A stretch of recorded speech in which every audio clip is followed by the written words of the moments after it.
നമസ്കാരം. നമസ്കാരം. നമ്മുടെ വേണു സാറുണ്ട് കൂടെ. വേണു സാർ നായകനായിട്ടൊരു പടം ചെയ്തല്ലോ. ഞാൻ കാക്കത്തുരുത്ത് എന്ന് പറഞ്ഞ പടം ചെയ്തു. അത് കുറേ അവാർഡുകളൊക്കെ കിട്ടി. തിയേറ്ററിൽ റിലീസായിട്ടുള്ളത്. അതിപ്പോൾ OTT വരും.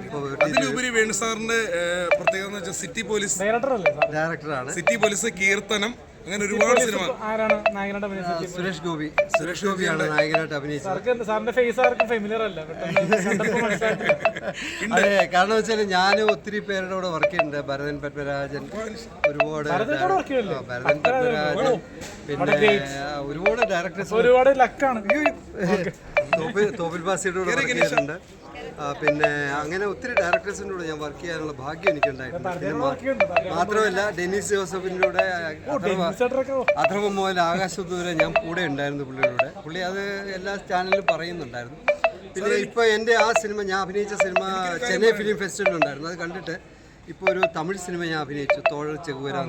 സത്യരാജാണ് അതിന്റെ മെയിൻ റോൾ അഭിനയിച്ചിരിക്കുന്നത്. റീസെന്റ് ചെയ്തതാണത്. അതിപ്പോ റിലീസ് ചെയ്തു, തോഴൽ ചെകുവര. അത് ഇപ്പൊ റിലീസ് ചെയ്യുന്നുണ്ട്, തമിഴ് മലയാളത്തിൽ റിലീസ് ചെയ്യുന്നുണ്ട്. ഒരു കാര്യമുണ്ട്, കീർത്തനം എന്ന സിനിമയിൽ കലാഭവൻ ബഷീർക്ക് ഒരു പെൺവേഷം ചെയ്തിരുന്നല്ലോ. നമ്മുടെ അബിക്കാടെ കൂടെ കലാഭവൻ ബഷീർ പുള്ളി ഇന്നും ഏത് ഇന്റർവ്യൂ പറഞ്ഞാലും കീർത്തന സിനിമയെ കുറിച്ച് പറയും.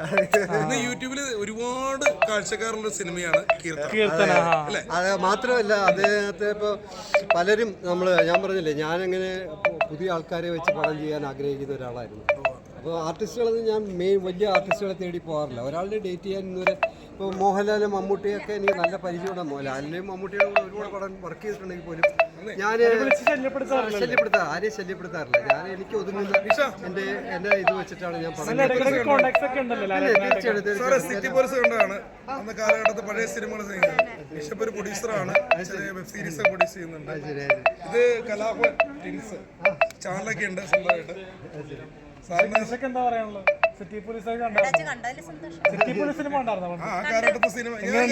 മാത്രമല്ല ഇപ്പൊ കലാഭവൻ ഇങ്ങനെ കണ്ടപ്പോ കലാഭവൻ നമ്മുടെ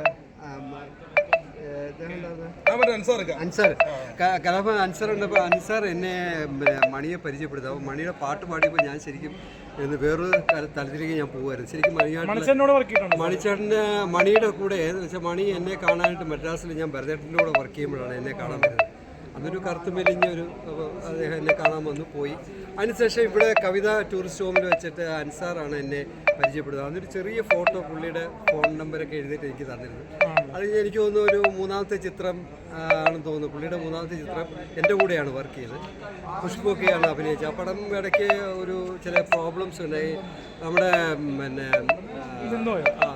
പണം നിന്നുപോയി, സാമ്പത്തിക ചില പ്രശ്നങ്ങൾ അന്ന് നിന്നുപോയി. റിയാസ് ഖാൻ്റെ ഫാദറായിരുന്നു എൻ്റെ പ്രൊഡ്യൂസർ.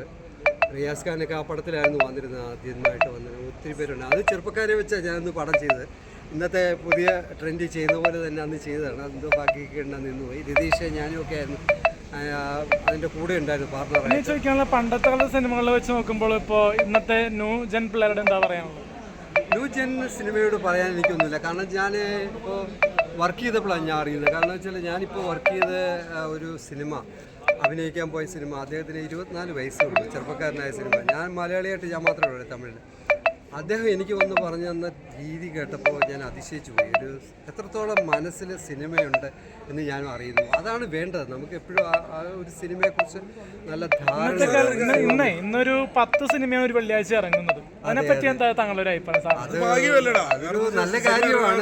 ഞാൻ ചോദിക്കണതേ, ഇപ്പോൾ സിനിമ ഒരു കച്ചവടമായിട്ട് മത്സരമായിട്ടൊക്കെ തോന്നുന്നുണ്ടോ താങ്കൾക്ക്? തീർച്ചയായിട്ടും. ഇന്ന് സിനിമ മത്സരമല്ല, മത്സരബുദ്ധിയോടെ ചെയ്താൽ ചിലപ്പോൾ ഒരു പക്ഷേ നമുക്ക് നല്ല നല്ല സിനിമകൾ ഉണ്ടാകും. കുറേ പ്രൊഡ്യൂസർമാരെ പടമെടുത്തിട്ട് പൊട്ടിയതൊരു കരയുന്നുണ്ട്. അത് കാര്യമില്ല. കാരണം നമ്മൾ സിനിമയെക്കുറിച്ച് പഠിക്കാതെ പോകുന്നതിൻ്റെ തരാറ്. ഇപ്പോൾ സിനിമ പ്രൊഡ്യൂസർ, അന്നത്തെ കാലത്തെ സിനിമ പ്രൊഡ്യൂസേഴ്സ് എന്ന് പറഞ്ഞാൽ അവർക്ക് എല്ലാ കാര്യങ്ങളെക്കുറിച്ചും നല്ല ധാരണയുണ്ട്. പിന്നെ വേറൊരു സവിശേഷത എന്ന് പറഞ്ഞാൽ ഇപ്പോൾ കുറേ റിവ്യൂവേഴ്സ് ഉണ്ട്. ഭക്ഷൻ കോക്ക്, ഉണ്ണി വ്ലോഗൊക്കെ കുറേ നെഗറ്റീവ് റിവ്യൂ ചെയ്യുന്നുണ്ട്. നമ്മളൊക്കെ പോസിറ്റീവ് പറയുന്ന ആൾക്കാരാണ്. പോസിറ്റീവ് കാരണം എന്നെ സംബന്ധിച്ചോളം ഞാൻ പറയുന്നത് നെഗറ്റീവ് പറയണമെന്നാണ്. നെഗറ്റീവ് പറയുമ്പോൾ നമ്മളെ സംബന്ധിച്ച് അത് പോസിറ്റീവായിട്ട് എടുക്കുക. പോസിറ്റീവായിട്ട് എടുക്കുമ്പോൾ അത് പോസിറ്റീവായിട്ട് വരും. ഈ നെഗറ്റീവ് പറഞ്ഞതെല്ലാവരും പലരും ആലോചിക്കും അതിങ്ങനെയല്ലല്ലോ ഇങ്ങനെയല്ലല്ലോ എന്നുള്ള തിങ്ക് ചെയ്യാനുള്ള ഒരു സ്പേസ് നമുക്ക് പോസിറ്റീവായിട്ടും അത് മാത്രമായിട്ട് അങ്ങ് ഒതുങ്ങിപ്പോകും. നെഗറ്റീവ് കൂടെ പറയുമ്പോൾ നമ്മുടെ പക്ഷേ നെഗറ്റീവ് ഒരാളെ അടിച്ചമർത്തി പറയുന്നത് തെറ്റല്ല, അവിടെ കുടുംബത്തിനെ കയറി പറയും. അത് തെറ്റാണ്, അത് വളരെ തെറ്റാണ്. സാർ ഒരു കാര്യം കൂടി ഞാൻ പറഞ്ഞു. നീ ആ ഒരു ചോദ്യം വിട്. ദേ, അതൊക്കെ എന്താന്ന് വെച്ചാൽ നമ്മുടെ കൾച്ചറാണ്. നമ്മൾ ഓരോരുത്തരെയും അപ്പം നമ്മൾ എങ്ങനെയാണ് പഠിച്ചു വളർന്നത്, അല്ലെങ്കിൽ നമ്മൾ എങ്ങനെയാണ് പെരുമാറുക, അതനുസരിച്ച് നമ്മൾ പെരുമാറും. അതായിരിക്കാം അങ്ങനെ വരുന്നത്. പലരും കൈകാര്യം ചെയ്യുന്ന രീതിക്ക് വ്യത്യാസം. പറയേണ്ട ഒരു കാര്യം എന്ന് പറഞ്ഞു കഴിഞ്ഞാൽ പഴയ സിനിമകൾ എന്ന് പറയുന്നത് ഇന്നും നമ്മുടെ യൂട്യൂബിൽ എടുത്ത് കാണുമ്പോൾ ഒരു സന്തോഷമുണ്ട്. പിന്നെ തീർച്ചയായിട്ടും കാരണം പഴയ സ്ഥലങ്ങൾ, പഴയ എന്താ പറയുക വീടുകൾ, കട, ഒരു ചായക്കട ആയിക്കോട്ടെ, ഒരു എന്താ പറയുക പഴയ മാഗസിൻ കണ്ടു കഴിഞ്ഞാൽ നമുക്കൊരു ആരാധനയോട് നമ്മൾ തോന്നും. പിന്നെ തീർച്ചയായും എന്ന് പറഞ്ഞു കഴിഞ്ഞാൽ അതുപോലെ പഴയ സിനിമയും